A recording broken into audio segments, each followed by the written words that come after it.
Live Report, Jurnalis Radio KBFM Balikpapan.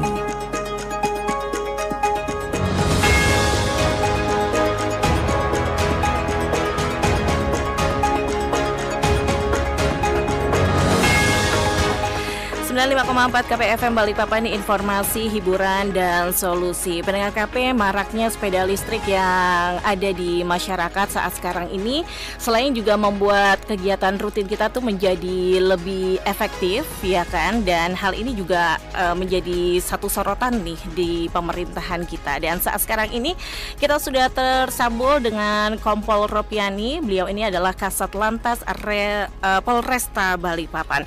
Halo, assalamualaikum. Waalaikumsalam, selamat pagi, salam sehat, tetap semangat. Amin, selamat hari Kamis ya Bu ya. Oke, Ibu, kita tahu bahwa saat sekarang ini sepeda listrik sudah makin marak dipergunakan oleh masyarakat yang luas, karena memang boleh dilihat manfaatnya yang cukup banyak, karena pertama bisa mengurangi polusi udara, kemudian juga menghemat biaya, lebih gampang diparkir gitu ya, sehingga masyarakat ini banyak yang mulai melirik sepeda listrik ini. Namun belakangan ini justru ada larangan terkait dengan penggunaan sepeda listrik ini di jalan raya. Nah, Kompol Ropiani mungkin bisa menjelaskan ke masyarakat luas larangan-larangan seperti apa yang tidak memperbolehkan masyarakat untuk bisa menggunakan sepeda listrik ini. Silakan Bu. Ya benar, jadi berdasarkan Peraturan Menteri Perhubungan Nomor 45 Tahun 2020 tentang kendaraan tertentu, yaitu sepeda listrik ya Mbak ya. Jadi sepeda listrik ini kan memang mengurangi polusi udara, tentu harganya lebih murah ya. Tapi tidak memenuhi kelaikan jalan untuk uji tipe.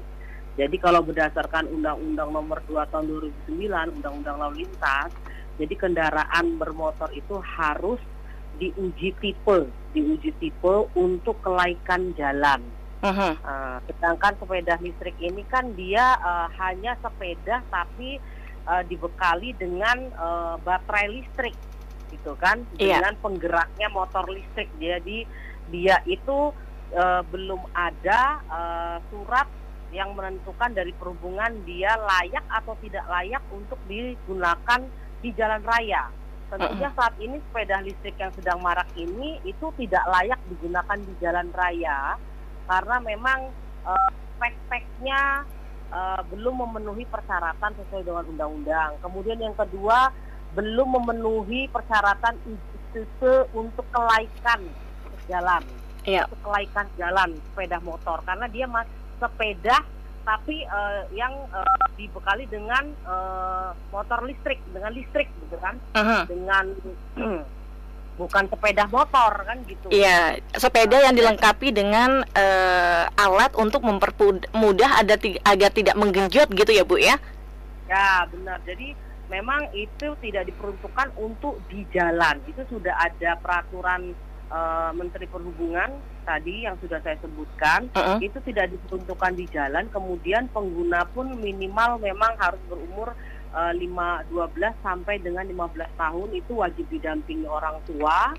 Kemudian dioperasikannya pada lajur khusus di kawasan tertentu, kemudian tidak digunakan di trotoar, kemudian tidak digunakan di jalan umum atau jalan raya. Karena dia tidak teridentifikasi, dia tidak memiliki plat nomor kendaraan. Registrasi identifikasinya itu tidak ada. Apabila terjadi kecelakaan lalu lintas, nah itu jadi permasalahan seperti itu. Betul. Kalau boleh dibilang itu mirip seperti kita orang gitu memiliki KTP gitu ya. Sementara kalau untuk sepeda listrik sendiri tidak ada identitasnya. Kendaraannya. Bila terjadi laka lantas, sulit untuk dilakukan penyelidikan. Kemudian juga dia tidak teridentifikasi dan memang dia tidak layak uji, karena tidak ada surat keterangan layak uji untuk berada di jalan raya. Dia khusus untuk diproduksi di kawasan, namanya sepeda, jangan sepeda. Nah, hanya saja bedanya dia menggunakan baterai listrik seperti itu Mbak. Dilengkapi gitu ya. Jadi dilengkapi dengan itu sehingga memang dia tidak digunakan untuk di jalan raya. Makanya kita pasti akan melakukan penertiban, himbauan, dan kita juga mendatangi ke toko-toko yang menjual sepeda listrik ini.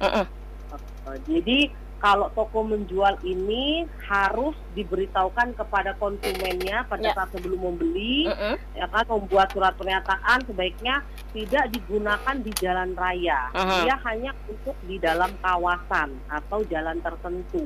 Ini sanksi apa yang diberikan untuk mereka yang menggunakan sepeda listrik di jalan raya dalam waktu dekat ini, Bu? Atau sudah hanya himbauan saja dulu, nanti sanksinya menyusul atau seperti apa?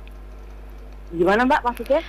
Sanksi yang diberikan untuk mereka yang menggunakan sepeda listrik di jalan raya saat sekarang ini? Oh, jadi sementara ini yang sudah kami tindak lanjuti, kami stop Mbak, kemudian kami sampaikan himbauan kepada ini apa namanya pengendara sepeda listrik ya, terutama memang banyak anak-anak Mbak, gitu, banyak anak-anak sekolah SMP kelas 3, SMA gitu. Nah itu kita stop, kita himbau. Kita sementara ini kita lakukan himbauan secara humanis. Itu. Kemudian apabila nanti kita temukan kembali ya kami bisa melakukan penyitaan atau enggak nanti kami nyampaikan kepada pihak sekolah dan orang tuanya kita panggil. Oke. Jadi untuk awal adalah penyampaian atau edukasi ke anak-anaknya gitu ya. Tapi apabila melakukan pelanggaran kedua, ini ada sanksi yang lebih tegas lagi yang akan disampaikan kepada pihak sekolah dan juga orang tua dari si pengguna sepeda listrik tadi. Yang menggunakan sepeda listrik seperti itu. Saya sih berharap orang tua tidak memberikan contoh, ya kan, tidak memberikan contoh kepada anak-anak mereka menggunakan sepeda listrik di jalan raya. Sebaiknya gunakan di daerah-daerah kawasan atau di jalan-jalan tertentu saja yang memang tidak ada arus lalingnya itu padat, Mbak.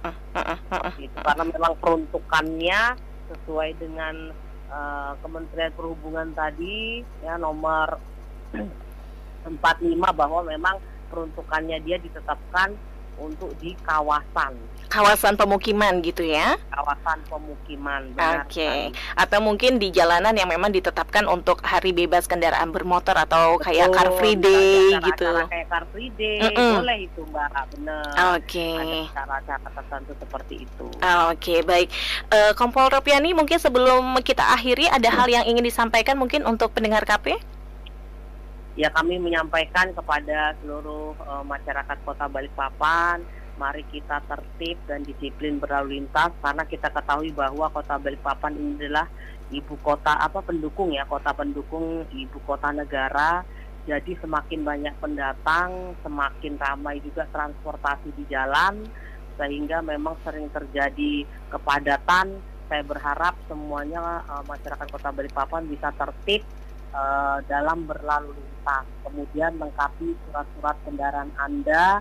Apabila memang sudah jatuh tempo baik SIM maupun SNK, segera dilakukan perpanjangan dan memang pembayaran pajak untuk APBN negara, pendapatan daerah, seperti itu. Oke, baik. Keselamatan di jalan dan salam presisi. Oke, baik, terima kasih Kompol Ropiani, Kasat Lantas Polresta Balikpapan. Sehat selalu ya Bu, dan mudah-mudahan setelah ini akan ada informasi-informasi lainnya juga dari Lantas Polresta Balikpapan. Baik, terima kasih. Oke. Sama-sama Mbak. Iya, baik. Tetap semangat. Amin, semangat untuk bisa memberikan informasi ke masyarakat Balikpapan. Baik, pendengar KP, Kompol Ropiani, Kasat Lantas Polresta Balikpapan. 954 Radio KPFM.